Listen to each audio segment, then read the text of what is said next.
தமிழ்நாட்டில் இவ்வளவு அக்கிரமம் நடந்துகிட்டு இருக்கு. ஆட்சியில் இருக்கவங்களுக்கு இது தெரியுமா இல்லை தெரியாதான்னு மக்களுக்கு ஒரு சந்தேகமும் இருக்கு. ஆனால் உதயநிதி ஒரு சம்பவம் பண்ணியிருக்காரு. அதை சொல்கிறேன், கொஞ்சம் பாருங்க. பார்த்தீங்கன்னா உங்களுக்கே புரிஞ்சிடும் தமிழ்நாட்டில் நடக்கிறதே எல்லாம் இந்த ஆட்சியாளர்கள் கவனிக்கிறாங்களா இல்லை என்ன நடக்குதுன்னே தெரியாமல் இருக்காங்களான்னு நீங்களே புரிஞ்சுப்பீங்க.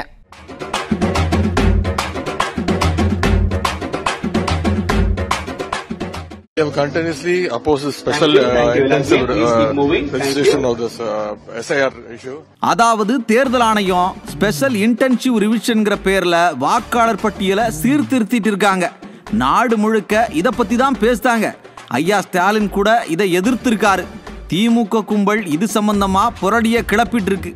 இவ்வளவு முக்கியமான பிரச்சனையை பத்தி அண்ணன் எம்புட்டு அழகா வளர்றாருன்னு பாத்தீங்களா? We have continuously opposed special intensive registration of this SIR issue. Special intensive ரிவிஷன்ங்கிறத ஸ்பெஷல் இன்டென்சிவ் ரிஜிஸ்ட்ரேஷன் சொல்றாரு. ரிவிஷனா ரிஜிஸ்ட்ரேஷனானு தெரியல. இவங்க கட்சி எதிர்க்கிற ஒரு விஷயத்தை பத்தியே அண்ணன் முழுசா தெரிஞ்சுக்கல. இவர்தான் தமிழ்நாட்டோட துணை முதலமைச்சர். இப்படி இருந்தா விளங்குமா? பரபரப்பா எல்லாரும் பேசுற விஷயத்தையே ஒழுங்கா கவனிக்காத இவங்க எப்படி மாநிலத்தில் நடக்கிற குற்றங்களை கவனிப்பாங்க? ஆக இங்க என்ன நடக்கு ஏது நடக்குன்னு எதையும் இவங்க கவனிக்கிற மாதிரி தெரியல.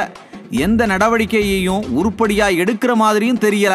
அதனாலதான் என்ன தப்பு பண்ணாலும் தப்பிச்சிடலான்ற துணிச்சல்ல குற்றவாளிகள் குற்றங்களை செய்தாங்க.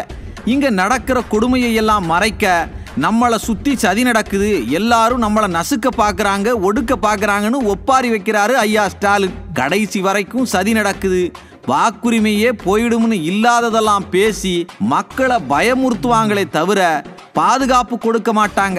இவங்களை பொறுத்த வரைக்கும் மக்கள் ஓட்டு போடுற ஒரு மெஷின் அம்பிட்டு தான். அட நான் சொல்லலப்பா, விவரம் தெரிஞ்சவங்க சொல்றாங்க.